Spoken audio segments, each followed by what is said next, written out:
आज इसके साथ साथ एक बड़ी महत्वपूर्ण घटना इस वक्त मुंबई में, महाराष्ट्र में हो रही है। शिवसेना के संस्थापक दिवंगत बाला साहब ठाकरे की आज 97वीं जयंती है।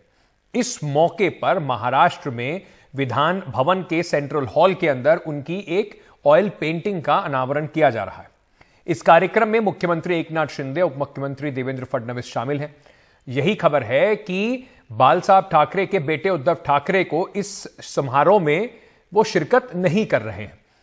उद्धव ठाकरे आज गेटवे ऑफ इंडिया के पास आयोजित एक कार्यक्रम में अपने पिता की एक प्रतिमा पर पुष्पांजलि अर्पित करेंगे और बाद में शिवसेना उद्धव गुट की ओर से ये कुल मिलाकर अगर आप देखें तो एक और कार्यक्रम जो है वहां पर आयोजित किया गया है जिसमें उद्धव ठाकरे खुद शामिल होंगे।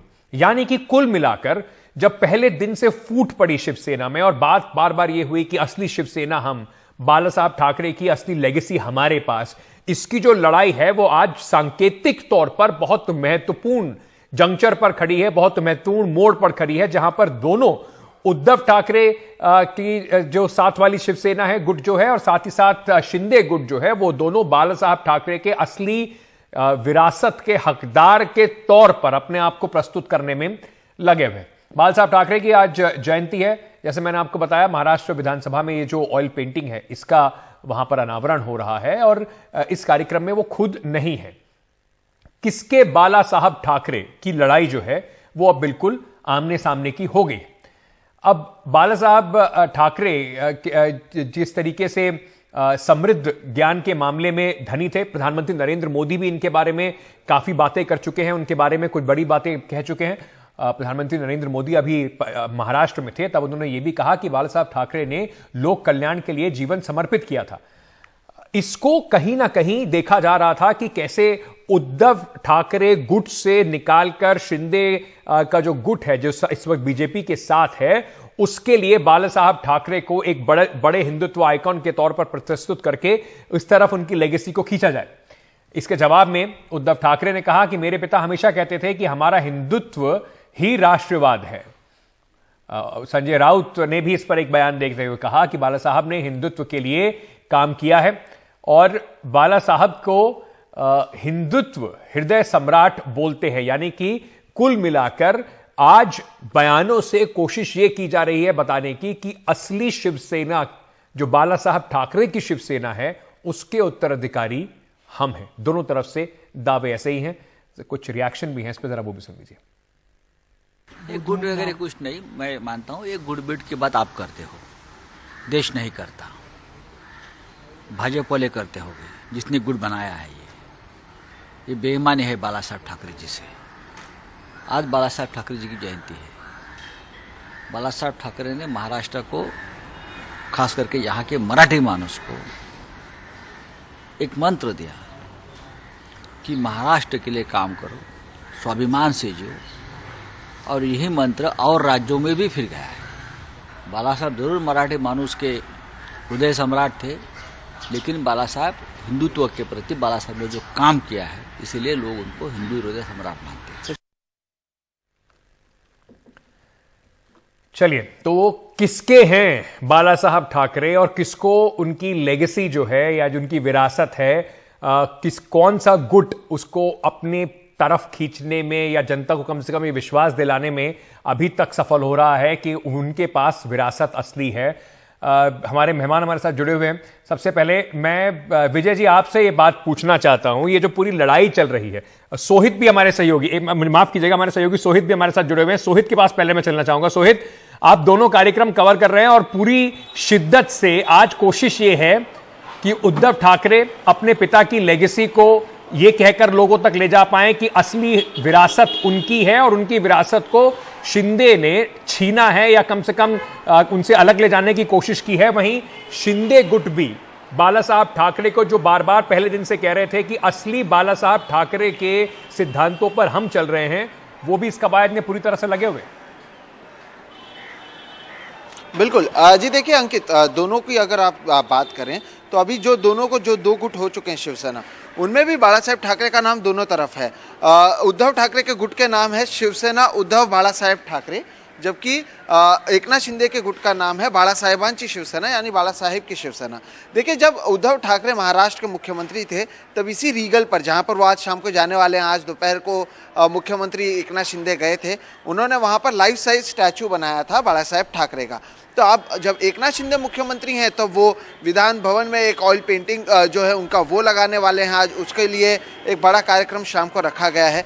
जब एकनाथ शिंदे अलग हुए थे, जब वो सूरत गए थे, जब उनकी बगावत शुरू हुई थी, तो मैंने उनको फोन पर, हमने जब इंटरव्यू किया था तो हमने उनसे बातचीत की थी, तब उन्होंने कहा हम कहीं नहीं गए हैं, हम ही असली शिवसेना है, बाला साहेब ठाकरे की शिवसेना है, हम बाला साहेब ठाकरे की आइडियोलॉजी को आगे लेकर जा रहे हैं। वो वही बात करते रहे हैं। और रही बात उद्धव ठाकरे की, तो उद्धव ठाकरे ये कहते हैं, जो आपने इससे पहले भी सुना होगा, कि अब तक हमने ऐसा सुना था कि बच्चों को चोरी करने वाली टोली के बारे में हमने बहुत सुना है, महाराष्ट्र में एक बाप को चोरी करने वाली टोली आई है। उनका जो इशारा था वो एकनाथ शिंदे की तरफ था, क्योंकि उनका कहना है कि जो मेरे पिताजी हैं उसे वो अपनी तरफ खींचने की कोशिश कर रहे हैं, जबकि उनकी जो लेगेसी है या जो असली शिवसेना है वो हमारी ही है। वही बात हमने संजय राउत से सुनी। शाम को 2 बड़े कार्यक्रम हैं। उद्धव ठाकरे आज प्रकाश अंबेडकर के साथ थे, हमने उनसे सवाल पूछा तो उन्होंने कहा शाम को मैं जब बात करूंगा तब इस पर बातचीत करूंगा, यानी शाम को उद्धव ठाकरे की ओर से भाषण में जरूर एकनाथ शिंदे को घेरा जाएगा। वहीं एक कार्यक्रम, जिस तरह से आपने भी कहा, ऑयल पेंटिंग का महाराष्ट्र के विधानसभा में होगा। बहुत बहुत शुक्रिया सोहित, हमारे साथ ये सब जानकारी साझा करने के लिए। किशोर तिवारी जी, पार्टी भी हाथ से निकल गई और ऐसा लग रहा है कि एकनाथ शिंदे बीजेपी के साथ मिलकर बाला साहब की विरासत भी हाथ से लेके चले जाएंगे। ऐसी आपकी सोच है। ऐसा है, हम बाला साहब की शिवसेना के लोग हैं और एक बात हुआ, ये जो सच्चाई है कि हमारे में से एक बहुत बड़ा धड़ा उन्होंने, बीजेपी ने चुरा लिया। और बीजेपी का यह प्लान ही था कि ऐसा कंफ्यूजन किया जाए कि एक प्रॉक्सी शिवसेना है, लेकिन समय के साथ ये सब मालूम पड़ जाएगा। क्योंकि उत्तराधिकारी कौन, इस पर इसके पहले ही विवाद हुआ और 10 साल से उद्धव ठाकरे यह बाला साहेब ठाकरे के उत्तराधिकारी है, यह बात तो तय हो चुकी है। अब बार बार उस पर विवाद करेंगे, चुनाव करेंगे, और सब संवैधानिक संस्थाओं का उपयोग कर ऐसा प्रॉक्सी पार्टी को प्रोजेक्ट करेंगे, ये सब होने वाला है। लेकिन समय के साथ ये मालूम पड़ेगा कि हम थे, हम रहेंगे और हम ही शिवसेना है और हम ही शिवसेना रहेंगे। और कोई भी कुछ भी करे, लेकिन नहीं होने वाला, जमने वाला नहीं है, जमने वाला नहीं है, दबने वाले नहीं है। कृष्णा हेगड़े जी, आपने सुना उद्धव ठाकरे साहब क्या कह रहे थे कि देखिए यहां तो ये वो गुट है जो हमारे पिता को ही हमसे चुराने आ गया है, मतलब बेटे से उसके पिता की विरासत को लेके चुराने की कोशिश कर रहे हैं शिंदे सेना। अंकित जी, आज बाला साहेब की 97th बर्थ एनिवर्सरी है और हिंदू हृदय सम्राट सम्माननीय बाला साहेब ठाकरे जी को मैं श्रद्धांजलि देना चाहता हूं। और अभी हम वही कार्यक्रम के लिए जा रहे हैं जो जहां पर उनका तैलचित्र विधान भवन में आज उसका अनावरण होने वाला है और सभी पक्ष के नेता वहां पर रहने वाले हैं। दूसरी बात मैं आपको कहना चाहता हूं कि हमने किसी को चुराया नहीं है। बाला साहेब पूरे देश के हैं, दुनिया के हैं और महाराष्ट्र के हैं, तो हर सभी का हक है बाला साहेब पर। सभी बाला साहेब को प्यार करते हैं और बाला साहेब को अपना प्रेरणा मानते हैं, अपना भगवान मानते हैं। दूसरी बात यह है कि हमें खुशी होती कि अगर उद्धव जी भी आज वहां पर आते अपने आदित्य जी के साथ और उनके परिवार के साथ, क्योंकि ठाकरे फैमिली के सभी दूसरे मेंबर्स जो है, उनके दूसरे लड़के हैं, उनके जो परिवार के लोग हैं, उनके पोते हैं, वो सब आज विधान भवन में आने वाले हैं। और महाराष्ट्र के जो वरिष्ठ क्रिकेटर्स है, एक्टर्स है, जितने नेता सभी पार्टीज के हैं, सभी वहां पर आने वाले हैं। तो आप सबको ये नहीं कह सकते हैं कि आपने हमारा एक हक चुरा लिया, क्योंकि बाला साहेब महाराष्ट्र और देश और दुनिया के हैं। तो तीसरी बात यह है कि संजय राउत जी ने तो कहा कि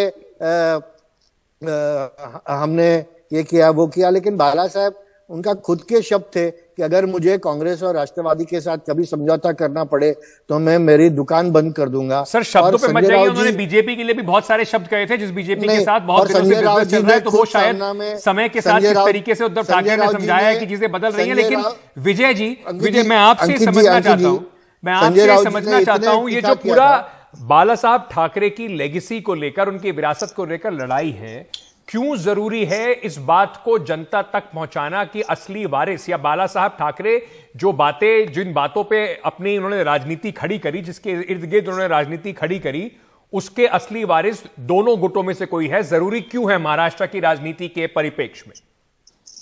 अंकित जी, एक बात ध्यान में लेनी चाहिए कि बाला साहब ठाकरे की विरासत का एक पहला झगड़ा नहीं है।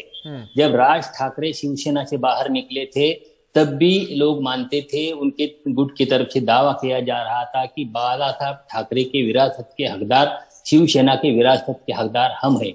मगर उस वक्त बाला साहब ठाकरे जिंदा थे। कुछ दिन बाद उन्होंने सामने आके बताया था कि उद्धव ही असली शिवसेना के, उनके उद्धव के पास ही शिवसेना की असली विरासत है। जब से एकनाथ शिंदे गुट शिवसेना से बाहर निकला है, तब से पहले घंटे से एकनाथ शिंदे की गुट की तरफ से और एकनाथ शिंदे की तरफ से एक दावा किया जा रहा है कि हम ही असली वारिस है बाला साहब ठाकरे के। वो बताते थे कि जब उद्धव ठाकरे ने कांग्रेस और एनसीपी के साथ अलायंस करके सरकार स्थापन की, उस दिन उनका विरासत का हक चला गया है।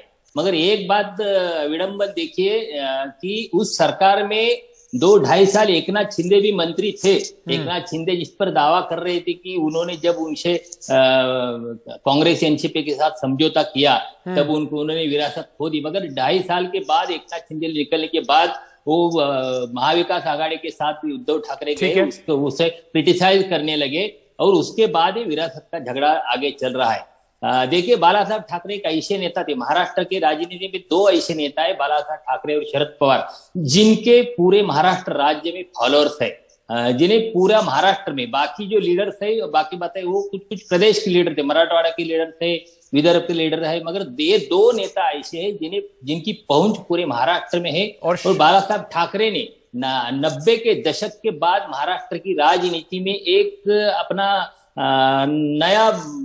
नई पैठ जमाई और एक हिंदुत्व की राजनीति को नया आयाम दिया। और शायद इसी को लेकर, क्योंकि उन पैन इंडिया, जिस पैन महाराष्ट्र उनकी अपील है, हर जगह उनके फॉलोवर्स मिल जाते हैं, शायद इसी को लेकर दोनों गुटों के अंदर, और अब बीएमसी का चुनाव भी आ रहा है, और इसी वजह से इतनी उत्सुकता है कि लोगों के बीच में मैसेज जाए कि असली विरासत के हकदार वो ही है, क्योंकि जिसके पास या जनता जिसको मान लेगी शायद उसको ही पॉलिटिकल तौर पर, वोटों के तौर पर ज्यादा फायदा मिलेगा। बहुत बहुत शुक्रिया आप सभी का इस चर्चा में हमारे साथ शामिल होने का।